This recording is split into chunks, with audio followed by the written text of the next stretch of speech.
നമസ്കാരം. ഇന്നത്തെ വീഡിയോയിലേക്ക് ഏവർക്കും സ്നേഹപൂർവ്വം സ്വാഗതം.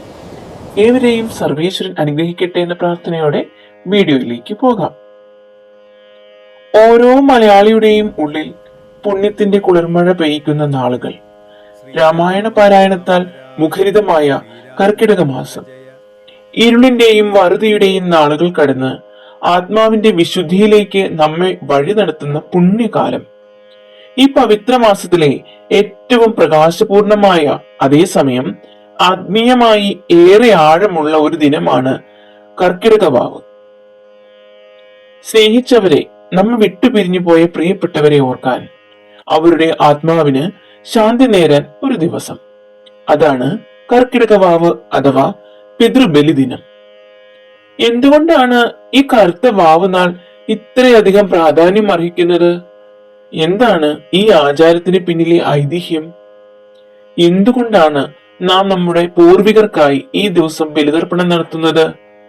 മനസ്സിൽ ഭക്തിയും കണ്ണിൽ ഈർപ്പവും നിറയ്ക്കുന്ന ആ പുണ്യകഥയിലേക്ക്, കർക്കിടകവാവിന്റെ ആത്മീയ സത്യങ്ങളിലേക്ക് നമുക്ക് ഒന്നിച്ച് സഞ്ചരിക്കാം.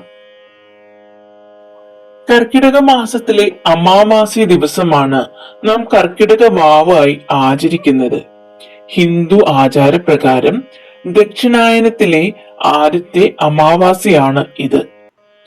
നമ്മുടെ ഒരു വർഷം എന്നത് ദേവന്മാർക്ക് ഒരു ദിവസമാണ്. ഇതിൽ ഉത്തരായനം ദേവന്മാരുടെ പകലായും ദക്ഷിണായനം ദേവന്മാരുടെ രാവായും സങ്കല്പിക്കപ്പെടുന്നു. ദക്ഷിണായന കാലഘട്ടം പിതൃക്കൾക്ക് ഏറെ പ്രിയപ്പെട്ടതാണ്. അതുകൊണ്ട് തന്നെ ദക്ഷിണായനത്തിലെ ആദ്യ അമാവാസ്യയിൽ ചെയ്യുന്ന ബലിതർപ്പണം പിതൃക്കൾക്ക് നേരിട്ട് ലഭിക്കുമെന്നാണ് വിശ്വാസം.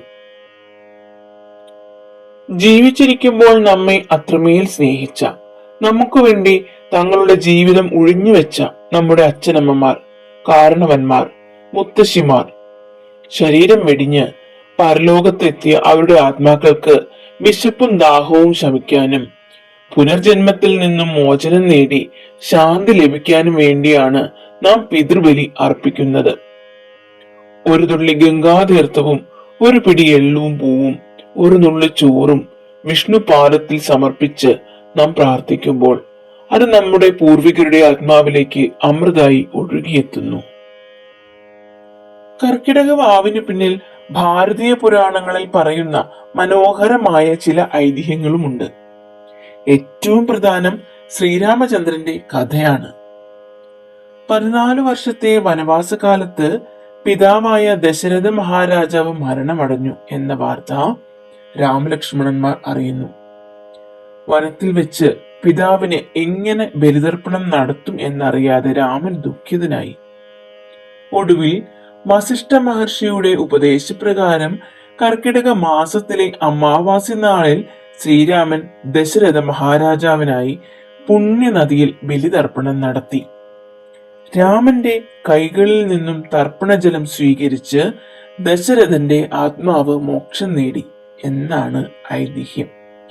അതുകൊണ്ടാണ് അയോധ്യയിലും നമ്മുടെ തിരുനെല്ലിയിലും തിരുവല്ലത്തും ആലുവ മണപ്പുറത്തുമെല്ലാം രാമനാമജപത്തോടെ ജനങ്ങൾ ബലിതർപ്പണത്തിനായി ഒഴുകിയെത്തുന്നത്.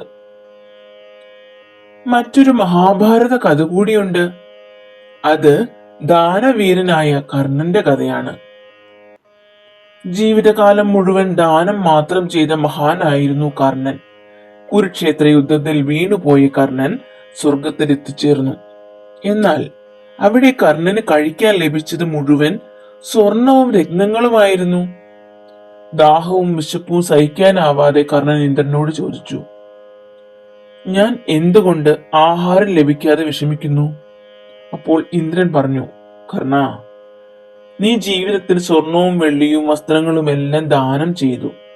എന്നാൽ നിന്റെ പൂർവികർക്കായി നീ ഒരിക്കൽ പോലും അന്നമോ ജലമോ ദാനം ചെയ്തില്ല. അതുകൊണ്ടാണ് നിനക്കിവിടെ അന്നം ലഭിക്കാത്തത് എന്ന്. തനിക്ക് സ്വന്തം മാതാപിതാക്കളെ കുറിച്ച് അറിവില്ലായിരുന്നു എന്നും അതുകൊണ്ടാണ് തർപ്പണം ചെയ്യാതിരുന്നത് എന്നും കർണൻ സങ്കടത്തോടെ പറഞ്ഞു. തുടർന്ന് ഇന്ദ്രന്റെ അനുവാദത്തോടെ കർണൻ ഭൂമിയിലേക്ക് തിരിച്ചെത്തി അമാവാസ്യ നാളിൽ തന്റെ പൂർവികർക്കായി എള്ളും ജലവും അന്നവും ദാനം ചെയ്തു. അതോടെ കർണന്റെ ആത്മാവിനും പൂർണ്ണശാന്തി ലഭിച്ചു.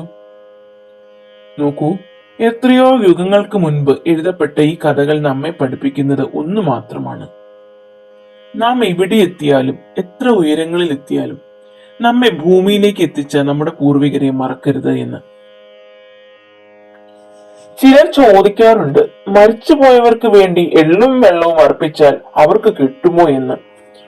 ഇവിടെയാണ് ഭാരതീയ സംസ്കാരത്തിന്റെ ആഴം നാം മനസ്സിലാക്കേണ്ടത്. പിതൃബലി എന്നത് കേവലം ഒരു ചടങ്ങോ അന്ധവിശ്വാസമോ അല്ല. അത് കൃതജ്ഞതയാണ്.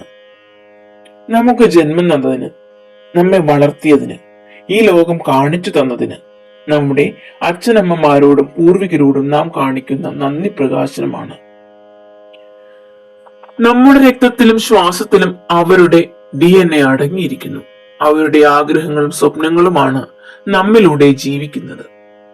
കർക്കിടക വാവു ദിവസം സൂര്യോദയത്തിന് മുൻപ് നനഞ്ഞ വസ്ത്രത്തോടെ ഈറനണിഞ്ഞ് നാം ബലിതർപ്പണം നടത്തുമ്പോൾ നാം പ്രാർത്ഥിക്കുന്നത് ഇങ്ങനെയാണ്: ഏത് ലോകത്തിരുന്നാലും എന്റെ പൂർവികരുടെ ആത്മാവിന് ശാന്തി ലഭിക്കണേ, അറിയാതെ ചെയ്തു പോയ തെറ്റുകൾക്ക് പൊറുതി തരണമേ എന്ന്.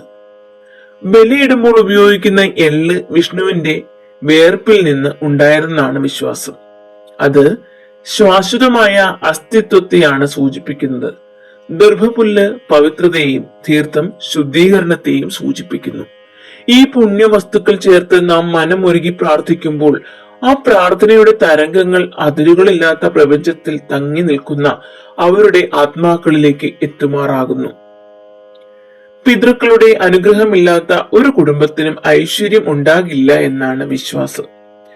പിതൃദോഷം അകറ്റാനും കുടുംബത്തിൽ സമാധാനവും അഭിവൃദ്ധിയും പുലരാനും കർക്കിടക മാസത്തിലെ വാവുബലി നമ്മെ സഹായിക്കുന്നു.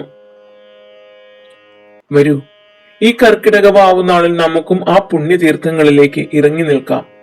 ബലിത്തറകളിൽ, പുഴയോരങ്ങളിൽ, കടൽ തീരങ്ങളിൽ അലിയുന്ന എള്ളിൻ തരികൾക്കൊപ്പം നമ്മുടെ അഹങ്കാരങ്ങളെയും സമർപ്പിക്കാം. നമ്മെ സ്നേഹിച്ച, നമ്മെ വിട്ടുപിരിഞ്ഞു പോയ പ്രിയപ്പെട്ടവരുടെ മുഖങ്ങൾ മനസ്സിൽ ധ്യാനിച്ച് തൊഴുകൈകളോടെ പ്രാർത്ഥിക്കാം. ഓം കുരുക്ഷേത്ര ഗയാ ഗംഗാ പ്രഭാസേ നൈമിഷേ അപിച്ച പുണ്യേഷേ ഏതാനി തീർത്ഥാനി ബലികാലേ ഭവന്തുഃ. ഈ വീഡിയോ നിങ്ങൾക്ക് ഉപകാരപ്രദമായിട്ടുണ്ടെങ്കിൽ തീർച്ചയായും ലൈക്ക് ചെയ്യാനും നിങ്ങളുടെ പ്രിയപ്പെട്ടവരിലേക്ക് ഷെയർ ചെയ്യാനും മറക്കരുത്. കൂടുതൽ ആത്മീയവും ജ്യോതിഷപരവുമായ അറിവുകൾക്കായി എന്റെ ഈ കുഞ്ഞു ചാനൽ ഇപ്പോൾ തന്നെ സബ്സ്ക്രൈബ് ചെയ്യുക. നന്ദി, നമസ്കാരം.